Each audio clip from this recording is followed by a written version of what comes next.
Assalamualaikum warahmatullahi wabarakatuh. Perkenalkan, nama saya Anissa Azhara dengan NIM 2130202249 dari Program Studi Pendidikan Agama Islam, Fakultas Tarbiyah dan Keguruan. Baiklah, saya akan menjelaskan materi yang pertama, yaitu tentang apa itu internalisasi. Internalisasi merupakan proses yang dikerjakan seseorang dalam menerima sosialisasi. Internalisasi dilakukan melalui pemahaman dan interpretasi lebih lanjut dalam melakukan suatu tindakan. Proses internalisasi tidak dapat dikatakan pasif, meskipun individu tersebut diam saat agen sosialisasi mentransfer nilai dan pesan-pesan informatif. Pada dasarnya, secara lebih mendalam, individu tersebut melakukan proses interpretasi lebih lanjut. Setelah menjalankan proses interpretasi, individu berusaha mengingat serta menanamkan nilai dan pesan informatif dalam batinnya untuk diinternalisasi atau dipahami secara lebih mendalam. Secara sadar, individu kemudian menjalankan hasil internalisasi dalam diri sebagai pola perilaku seperti yang diharapkan oleh agen-agen sosialisasi. Kemampuan internalisasi sesungguhnya sudah ada sejak individu itu dilahirkan. Hal itu terbukti ketika ibu mengajak bayi bicara, bayi merespon dengan senyum.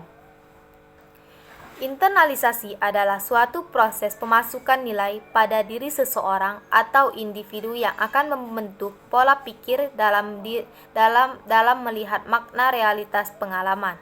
Pemaknaan atas nilai yang mewarnai pemaknaan dan penyikapan manusia terhadap diri, lingkungan, dan kenyataan di sekelilingnya. Nilai-nilai tersebut juga bisa terjadi di berbagai aspek, baik agama, budaya, norma sosial, dan lain-lain. Pemaknaan atas nilai inilah yang mewarnai pemaknaan dan penyikapan manusia terhadap diri, lingkungan, dan kenyataan di sekelilingnya. Terjadinya internalisasi sangat wajar terjadi di era modern seperti sekarang ini. Definisi lain, internalisasi merupakan suatu proses pemasukan norma-norma di dalam kemasyarakatan yang tidak berhenti sampai institusionalisasi saja, akan tetapi norma-norma tersebut sudah mendarah daging dalam jiwa anggota-anggota masyarakat. Beberapa para ahli bahasa di dunia dan di Indonesia juga mendefinisikan internalisasi diantaranya sebagai berikut. Menurut Chaplin, internalisasi adalah penggabungan atau penyatuan sikap, standar tingkah laku, pendapat, dan seterusnya di dalam kepribadian.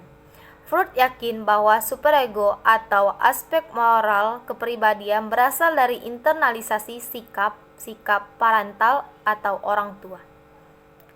Menurut Kartono, internalisasi adalah tindakan yang dilakukan oleh seseorang melakukan praktek dengan kesadaran tanpa adanya paksaan. Definisi ini berarti bahwa internalisasi dilakukan secara sadar yang akan membentuk adat atau kebiasaan dalam diri seseorang.